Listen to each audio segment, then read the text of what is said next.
estudiantes van a dar su punto de vista, cómo van ellos y a ver si la tarjeta de estudiantes y todo eso. Sabemos que no había llegado.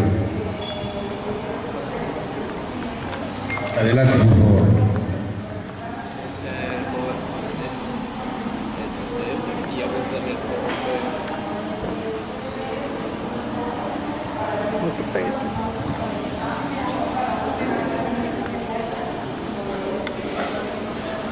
Bueno, ¿qué tal?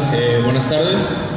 Mi nombre es Alan de Anda y va a ser la presentación sobre pues, nuestra perspectiva como estudiantes, también de la compañera Guadalupe Santiago, que me acompaña, sobre la perspectiva estudiantil respecto a la tarjeta feria y el transporte público. Antes que nada, pues dar aquí un pequeño comentario, pues que agradecer al colectivo Únete Pueblo que nos hizo la invitación a este lugar tan sui generis para un foro popular. Bueno, va pues. Las tarifas, bueno, ¿qué tan altas son las tarifas en relación a qué se puede comparar? Aquí viene una tablita de las distintas tarifas que hay en el área metropolitana de Monterrey. Como sabemos, existe una tarifa en efectivo que está en 12 pesos si uno no utiliza alguna tarjeta. Está las tarifas ordinarias o las tarifas para adulto y las tarifas preferentes o las tarifas de estudiantes. Vemos que existe también la diferencia entre periféricas y radiales y con clima o sin clima. En el caso de las periféricas, pues está el 208, el 217, vaya, como su nombre lo dice, son los camiones que no transitan por el centro de la ciudad, y en cambio las radiales pues vienen a traer personas hacia el centro de la ciudad. Vemos aquí que la diferencia entre las tarifas es importante, tomando en cuenta que existe un subsidio a los estudiantes que aproximadamente es el 20% de los usuarios totales. Estos son los deslizamientos mensuales de cada tarifa. 5 centavos para las ordinarias que traen clima, tanto periférica y radiales. 4 centavos para las que no tienen clima, 3 centavos para las tarifas con clima para estudiantes y 2 centavos para las tarifas estudiantiles que no traen clima. Bueno, pero ¿cómo se han incrementado las tarifas de diciembre de 2013 a diciembre de 2014? Si hacemos esa comparación porcentual, pues vemos que obviamente la tarifa en efectivo se incrementa 20%, o sea, de 10 pesos a 12. ¿Y cuál será el incremento de las demás? 5.7% para las ordinarias periféricas con clima, como puede ser el 214, como puede ser el 130, como puede ser el 209, que son los autobuses que tienen una mayor tarifa. ¿Qué es lo que podemos concluir con esta tabla? Que son incrementos muy relevantes, tomando en cuenta que el salario mínimo aumentó solamente 3.9% para este año, y además, si tomamos en cuenta que el incremento en precios durante 2014 va a rondar aproximadamente el 3.8, 3.7%, son incrementos muy considerables. Bueno, y esta es la gráfica de las distintas tarifas que hay a partir del 2003 hasta diciembre de este año, que pues ya sabemos cuánto van a estar las tarifas. Pues aquí vemos la aparición de las rutas climatizadas en el 2007, los incrementos en enero, antes de que existiera la tarjeta feria, la aparición de la tarifa de 10 pesos en diciembre de 2010, el incremento de 10 a 12 pesos en la tarifa en efectivo en enero de este año, y pues los incrementos mensuales que empezaron en enero de 2012. Aquí están nada más las tarifas preferentes, que son 4. Ahí no se alcanzan a ver las demás porque pues son las mismas, están acá detrás de las otras.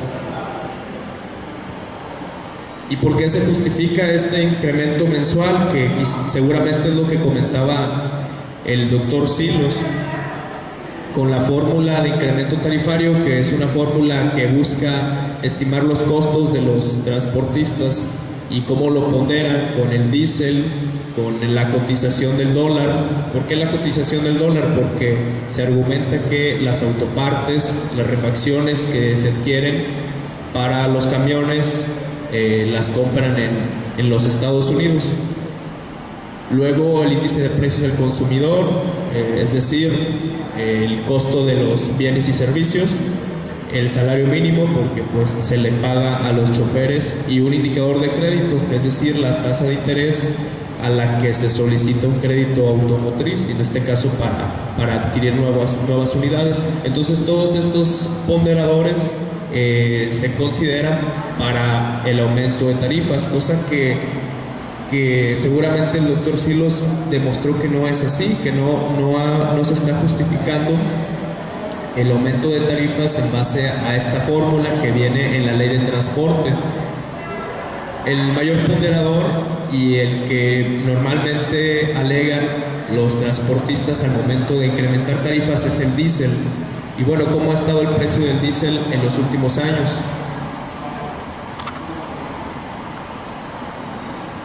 Esta gráfica es a partir del 2001, donde el litro de diésel costaba $4.50.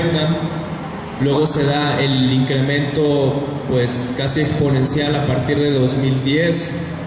Solamente durante el 2014 el precio del diésel va a aumentar 10.6%, lo cual es muy considerable. El precio del diésel se desliza 11 centavos cada mes, al igual que la Premium, y la Magna se desliza 9 centavos. Pero, ¿qué es lo que subyace a esta gráfica? ¿Por qué el incremento del diésel? Aquí es una cuestión estructural de la economía mexicana, porque se exporta crudo, pero se importa gasolina, es decir, no existe la capacidad de refinación del petróleo que se extrae aquí en México. Por lo tanto, se traslada esto a los precios de la gasolina, y además pues la política de finanzas públicas es para recaudar impuestos a partir de la venta de las gasolinas. Lo que se comenta para la reforma fiscal es que para enero del próximo año, ya en un par de meses, se van a eliminar los gasolinazos mensuales, pero no se va a eliminar del todo, ya que se van a acumular en enero. En enero se va a dar un incremento acumulado del precio de las gasolinas, y a partir de 2016 se va a dejar fluctuar el precio de las gasolinas a las fuerzas del mercado, como sucede en Estados Unidos. En Estados Unidos, el 60% del precio de la gasolina automotriz lo define el precio de la cotización del barril West Texas, o sea, el barril producido en Estados Unidos, el crudo producido en Estados Unidos. En los últimos meses, el precio del crudo en Estados Unidos ha ido a la baja, y eso se ha reflejado en menores precios de la gasolina. Lo que acá se dice supuestamente es que también va a haber un proceso de liberalización de los precios de la gasolina. Por lo tanto, puede haber meses en donde el precio de la gasolina pueda bajar, cuestión que al menos en los análisis que he hecho, pues es prácticamente imposible, dado que existe una política de finanzas públicas muy restrictiva y dependiente del ingreso petrolero. 3 de cada 10 pesos de las finanzas públicas vienen de los ingresos petroleros. Es decir, se le está apostando más de la cuenta a la reforma energética sin siquiera tener una perspectiva factible de los resultados positivos o negativos que daría.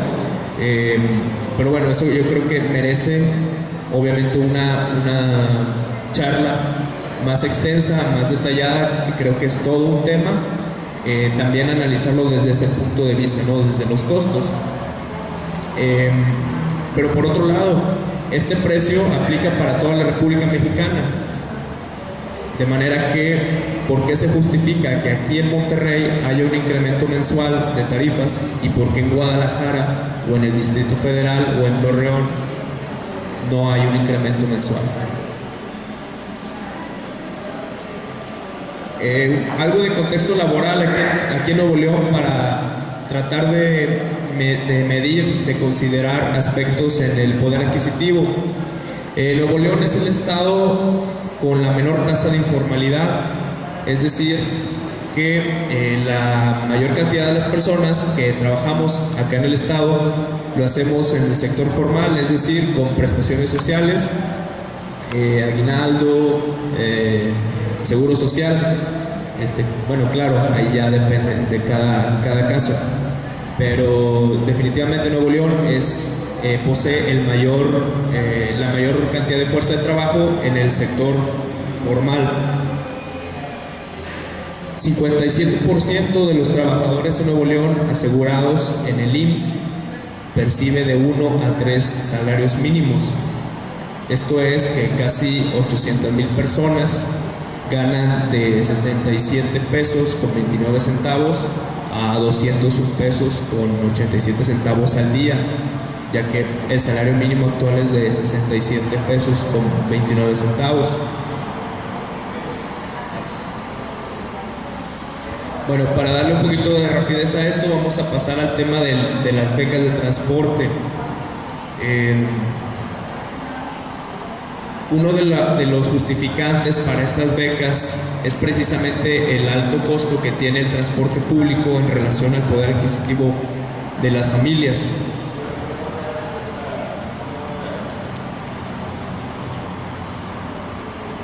Se publicó el jueves 14 de agosto de este año en el Diario Oficial de la Federación un decreto que expide becas de transporte para estudiantes.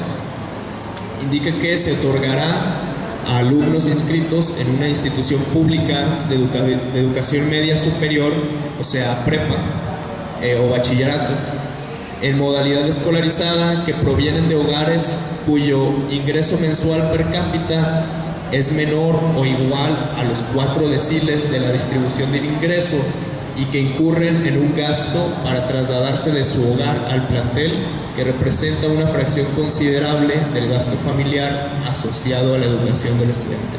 Bueno, ese trabalenguas lo que quiere decir es que las familias que aplican para estas becas del transporte son las familias, son los hogares que perciben menos de 6,310 pesos al mes, es decir, la suma del sueldo del padre de familia más el sueldo de la madre de familia si trabaja también, más el sueldo de los hijos.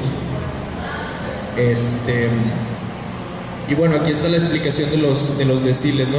Los deciles son partes proporcionales, 10 partes proporcionales en los cuales se divide la población en base a su ingreso. Quienes están en el 10º decil, pues son los Garzazada, los Lagüera, los Zambrano, y pues quienes estamos en los deciles del 3 para abajo, pues acá somos la raza del pueblo. Pero bueno, aquí se indica quiénes sí aplican a esta beca y quiénes no. Lo que es muy curioso es que no explican los mecanismos administrativos para aplicar esta beca. No obstante, ya se ha publicado en el Diario Oficial de la Federación y seguramente hay organizaciones que están aprovechando este mecanismo, ¿no? Que no salió en los medios de comunicación, pero pues quienes estamos un poquito más metidos en el tema nos dimos a la tarea de averiguarlo, ¿no? Esta es una gráfica que hizo la compañera sobre las becas de la Universidad de Nuevo León en 2013, también tomando en cuenta a qué otros costos se enfrenta el estudiante en su vida cotidiana, no nada más el transporte, sino el mismo costo de la educación es lo que está afectando el nivel de vida de nosotros como estudiantes. ¿Y por qué se refleja y cómo se refleja esto? Que aquí se están becando a una cantidad muy considerable de estudiantes, ya que el costo de la educación por semestre en la Autónoma de Nuevo León, universidad pública, estatal, que lo subsidia el trabajo del obrero, lo subsidia el trabajo del campesino, lo subsidia el trabajo del oficinista, es de 2.450 pesos por semestre, pago de rectoría, más el costo semestral de cada facultad. Existen facultades como medicina, cuyo costo es de 3.500. Otras facultades quizá un poquito más accesibles, como deportes, como FIME, 1.100 pesos. Vaya, el mensaje es que la Universidad Autónoma de Nuevo León, con todo y que es una universidad pública y que recibe recursos del Estado y de la Federación, aplica unas cuotas demasiado elevadas en relación al ingreso de las familias. Y esto se refleja en las becas. Dale un poquito más atrás. Y esto se refleja en las becas. Aquí está, obviamente, esta es una cifra inflada, ¿no? Es lo que informa la rectoría, que existen 195,000 becados. Pero no es posible porque la universidad apenas somos 171,000. Entonces acá, pues, evidentemente están contando doble o a veces 4 veces cada beca. Digamos que yo estuviera becado para la rectoría y para mi facultad, entonces tengo 2 becas en la primera mitad del año y tengo otras 2 becas en la segunda mitad del año. Entonces yo represento 4 becas durante el año, de manera que este número pues sí está inflado, pero si tomamos en cuenta eso, aproximadamente el 35%, 38% de la matrícula de la Autónoma de Nuevo León está becada, y gran parte de esas becas se las atribuyen a escasos recursos. Es decir, ¿por qué se está becando tanta raza? Por motivo de escasos recursos, dado que es una universidad pública. Entonces ahí viene el cuestionamiento, ¿no? Para enlazarlo un poco con el tema del transporte y pues el día a día de nosotros como estudiantes. Bueno, la compañera también hizo un muestreo ahí y una investigación en la Facultad de Leyes, y bueno, aquí vienen los becarios de la Facultad de Derecho y Criminología. En el caso de los estudiantes que se les beca por escasos recursos en Derecho, son 810, y por méritos académicos o cuadro de honor son 55. En el caso de Criminología, por escasos recursos son 340, y por méritos académicos 55. Da un total de 1.360 becas nada más en leyes. Yo supongo que no están contabilizando doble o triple o 4 veces, ¿no? También se realizó una encuesta sobre cuáles son las preferencias o cuáles son las exigencias de los estudiantes acerca de la tarjeta feria, y de las 20 encuestas, 14 dan como opinión que lo mejor sería una disminución de la tarifa, y 8 personas de las 20 optan por mejores condiciones. Bueno, en el 2012, en abril y mayo de 2012, se dio una lucha al interior de la Autónoma, donde pues participamos los compañeros de ahí de varias facultades, por la instalación de los módulos de recarga. Puedes abrir los módulos que afortunadamente pues ya se encuentran ahí, tanto en el Campus Mederos como en Ciudad Universitaria, y también en área médica, para recargar la tarjeta, porque pues con esta exclusividad de recarga nada más en los Oxxos, pues es muy complicado la recarga, y a veces por las cuestiones ahí académicas se puede olvidar la recarga y necesariamente pagar la tarifa en efectivo. Entonces acá, si puedes abrir el PDF.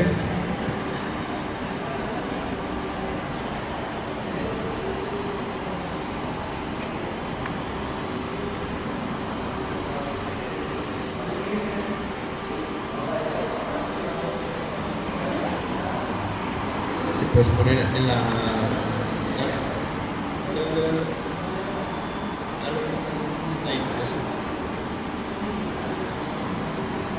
Bueno, en abril se hizo primero una carta a la rectoría explicándole de las problemáticas, particularmente de la recarga, ya que en Ciudad Universitaria y en Mederos no hay un Oxxo relativamente cerca.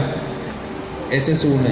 Y la otra problemática que se le presentó a la rectoría fue que a nosotros nos costaba 270 pesos la reposición de nuestra tarjeta si la perdíamos o se dañaba, contrario a estudiantes de la Metropolitana, el CONALEP, del Valle de México, vaya, el resto del estudiantado en la ciudad le costaba 20 pesos porque tenían la tarjeta genérica de la empresa Enlaces Inteligentes. Acá supuestamente la universidad vendió como una buena idea incluir el servicio de la tarjeta feria dentro de nuestras credenciales de estudiante, cuestión que es totalmente absurda, dado que si se nos pierde, si se nos dañaba, tendríamos que pagar 270 pesos y esperar 15 días para su reposición, mientras pues pagar los 10 pesos, en aquel momento 10 pesos. De manera que se le presentó la problemática a la rectoría y al nosotros no observar ninguna reacción de su parte, juntamos firmas. ¿Sale otro? Esas. Se juntaron 3.457 firmas en varios campus de la universidad, en varias prepas. Y ahora sí el rector pues nos recibió y se cedió, pues yo diría que muy fácilmente a las peticiones. Si bien nosotros lo que queríamos era que la tarjeta de la universidad bajara a 50 pesos, no se cedió en esa petición, sino que se bajó de 270 a 120, que es el costo actual de reposición. Pero bueno, para este ejemplo lo quise incluir para, como comentaban hace rato, que la manera de que puedan cambiar las cosas es la organización desde abajo, la organización independiente,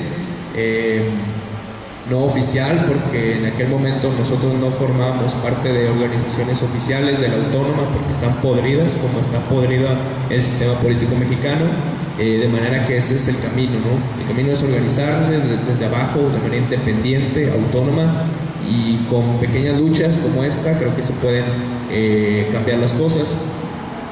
A manera de conclusión, si la compañera pues también tuviera algo que agregar, pues no hay alguna conclusión así concreta. Yo pienso que este tipo de foros son muy, muy importantes, muy trascendentes para lo que se viene aquí en la ciudad de Monterrey, la problemática de movilidad urbana, y pues lo celebro, me da mucho gusto que se den este tipo de eventos.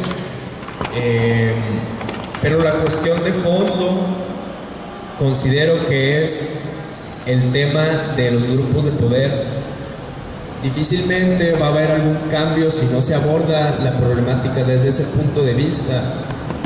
Los compañeros estudiantes de los 60s y 70s aquí en Monterrey lucharon contra, como le llamaban, el pulpo camionero, quien estaba a cargo de la familia Echeverría, de la familia Martínez, familias que no han cambiado, que siguen estando en el poder, de manera que si no se adopta ese análisis de quiénes están ahí, si simplemente se aborda como, bueno, vamos a regularlos, es muy difícil porque además forman parte de una estructura sindicalista charra, como es la CTM, como es la CROC, que son sindicatos creados en los años 30, en los años 40, para control de la clase trabajadora. Entonces hay que partir de ahí y crear un frente sólido, un frente del pueblo, porque ciudadano me parece una palabra así como que muy, no tiene mucho significado. Crear un frente popular en contra de estos grupos de poder, porque si el gobierno ya vemos que no está regulando porque forma parte de la misma estructura, pues yo creo que no hay más que brincarnos ese obstáculo, ¿no? Y queda nada más en la organización desde abajo, y pues es todo. Si la compañera quisiera tuviera algo que agregar. Yo pregunto, ¿qué opinas que una empresa privada tenga que avalarte como estudiante? O sea, tú tienes tu tarjeta de estudiante de la Universidad Autónoma, como los de la Metro, pero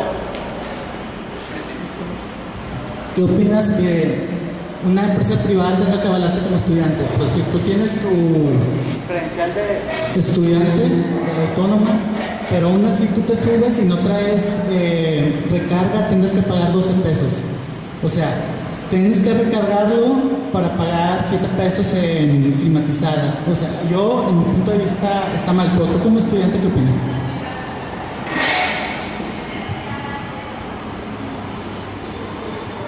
Acá pues hay que partir del contexto de ciudad en que vivimos, que es la ideología del regiomontano. No es una ideología que haya surgido del pueblo regiomontano, sino es una ideología, o sea, todo eso de que conocen al regio porque es así, porque es así, no es algo idiosincrático de aquí de Nuevo León, sino que es insertado por las cúpulas empresariales. Y pues desafortunadamente, decía al principio de la intervención que pues estábamos en un lugar así como muy sui generis para un foro popular, dado que aquí pues es un lugar empresarial, de abolengo histórico acá, pero bueno, eso ya depende de otras cosas.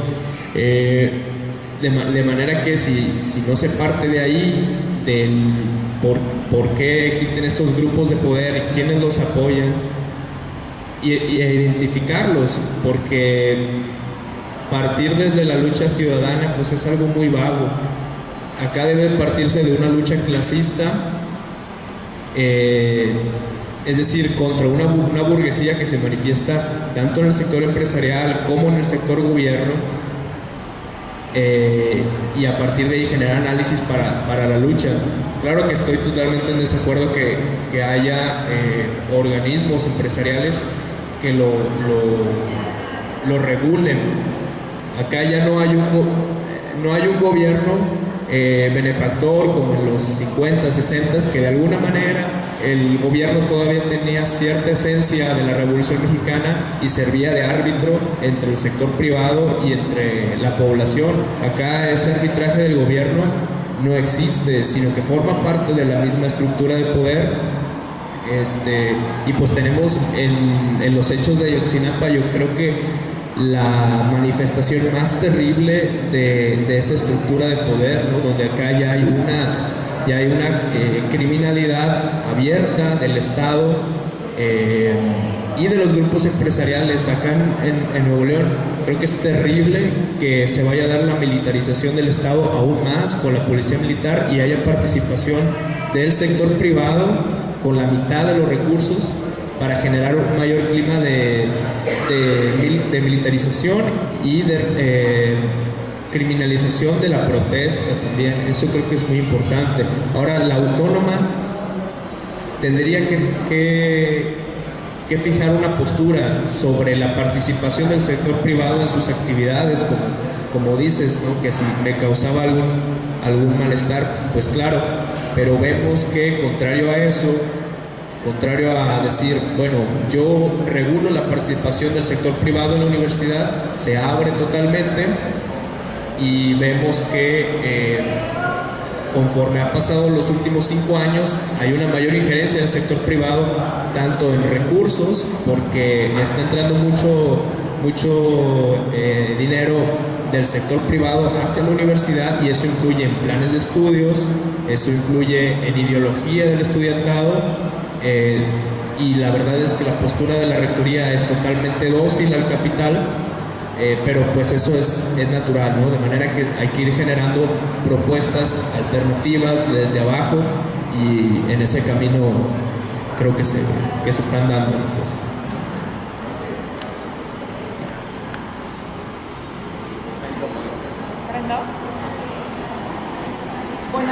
Buenas noches. Dos preguntas. Esta presentación la entiendo como la postura de los estudiantes sobre la tarjeta feria. No me queda clara la conclusión si el grupo de estudiantes que ustedes representan están en contra de la tarjeta o la aceptan, pero específicamente bajo ciertas condiciones. Y si están en contra, si han buscado ustedes como grupo estudiantil unificar esta causa con alguna otra universidad que tenga este mismo sentido que ustedes.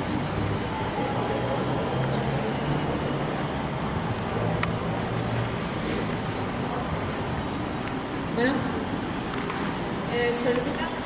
sobre tu duda, sobre la conclusión de esta presentación como estudiante de la Facultad de Derecho, las cuestiones que hicimos en la investigación de las encuestas fue que la mayoría de los estudiantes sí aceptan la tarjeta feria, pero no aceptan la calidad de la tarjeta feria que proporciona Rectoría.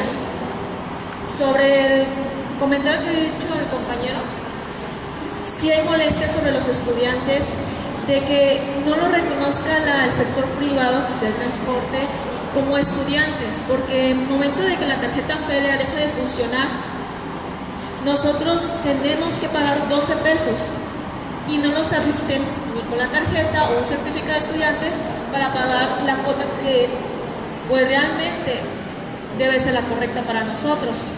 Otra de las condiciones e inconformidades que tiene el estudiante en la facultad es que no hay ni calidad, pero que tampoco no hay las suficientes unidades para poder transbordar de un transporte a otro o de trasladarnos del hogar a la escuela. Esa es una de las cuestiones. Sobre la conclusión de estas encuestas, de lo que yo vi, aparte de que no hay un buen servicio, no hay unidades, pues de las mejores formas, o que la tarifa es muy alta, es de que al estudiante le di 3 opciones y prefirió que la tarifa disminuyera. ¿Por qué? Porque durante este año el aumento de la tarifa de 10 a 12 pesos, sobre la promesa que ellos hicieron que iban a introducir las nuevas unidades nuevas climatizadas y más unidades, no lo han hecho. Entonces prefiere el estudiante que haga mejor la disminución de la tarifa para poder aún así trasladarse, aunque pague la tarifa 12 pesos, que sería el 20% de lo que yo vi de las encuestas. No pagan la tarifa correcta como estudiante, solamente paga 12 pesos, porque Rectoría no le admite la tarjeta feria cuando es dañada. Tiene que pagar, que ahorita está en 135 pesos, de aumentar de 120 aumenta a 135. Entonces, sí que hay inconformidades, falta más cooperación del estudiante y organización, pero es por la falta de tiempo, porque para eso de pagar esa tarifa necesitamos que la mayoría, si sabemos, el 70% de estudiantes de la UNIMás estudian y trabajan. Entonces necesitan trabajar para poder pagar esa tarifa y para poder sacar adelante sus estudios.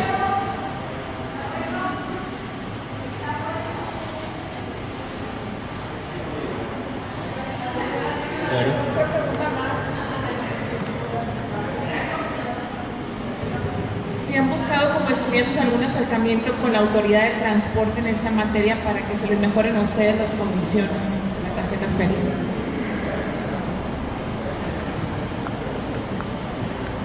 En aquel momento, en 2012, se envió una copia del documento a la Agencia Estatal de Transporte, pero pues no hubo una respuesta, como le comento. Posteriormente a que no hubo respuesta de la Rectoría ni de la agencia, se recabaron firmas, pero las firmas fueron para hacer reaccionar a la Rectoría, no para hacer reaccionar a la agencia, y porque principalmente la problemática se podía resolver dentro de la competencia de la universidad, y afortunadamente sí fue. Lo que lo que tiene que suceder es la organización permanente. Si no hay organización permanente, como lo comentaba la compañera, estaba en 120 pesos y ahorita ya está en 135. Y eso puede pasar con las cuotas escolares también. Si no hay una organización permanente que presente información, que difunda videos, que difunda opiniones, no tanto se trata de coercionar, de decir organízate conmigo, no, sino organízate tú a tus maneras y generemos un frente amplio universitario contra las cuotas, contra el transporte y en solidaridad. Por ejemplo, cuando sucede algún crimen de Estado, como lo que sucedió en Guerrero, se da la manifestación, ¿no? Pero mientras no haya una organización permanente, crítica y científica, porque tampoco hay que olvidar eso, ¿no? Que es muy fácil la crítica, pero si no se acompaña, si no se adereza con la ciencia que estamos aprendiendo día a día en la universidad, pues luego se pierde, ¿no? Que lo cierren. Tiene permiso. Que lo cierren.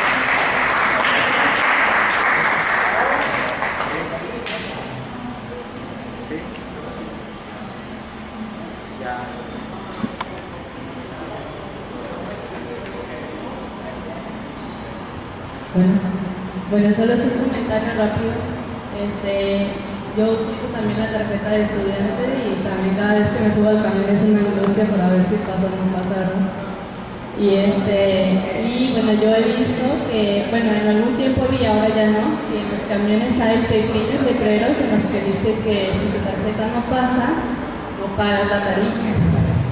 En una ocasión, bueno, en varias ocasiones también vi que personas que no les pasaba la tarjeta y el chofer les estaba cobrando.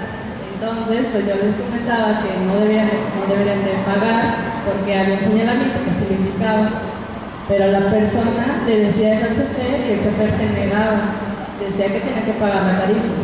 Entonces ahí el problema era pues que el chofer no respetaba lo que se les estaba indicando de no cobrar la tarifa, de no cobrar en caso de que no pasara la tarjeta. Entonces ahí uno tiene que ponerse con el chofer para que cumpla lo que está establecido.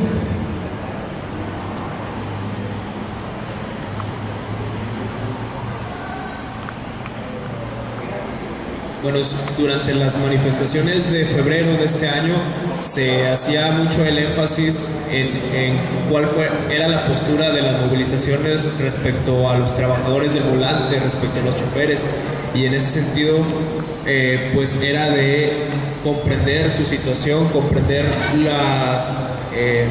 los candados que los empresarios aplicaban a los choferes, en el sentido de que si había un faltante se le rebajaba de su salario, se le rebajaba de su sueldo, y vuelvo al tema, ¿no? Bajo el análisis clasista, de decir, nosotros somos la clase trabajadora, el chofer forma parte de esa clase trabajadora, y quien genera la estructura para que haya ese choque o aparente choque entre el chofer y el usuario, pues es el empresario. Entonces hay que partir de ahí, también a concientizar de alguna forma a los trabajadores del volante de que estamos de este lado y quienes generan la problemática son los patrones, ¿no? Hay que partir de ahí, y vuelvo a lo mismo, ¿no? La organización permanente es la única vía, ¿no? Una organización horizontal, democrática, desde abajo. Ya estoy. Gracias.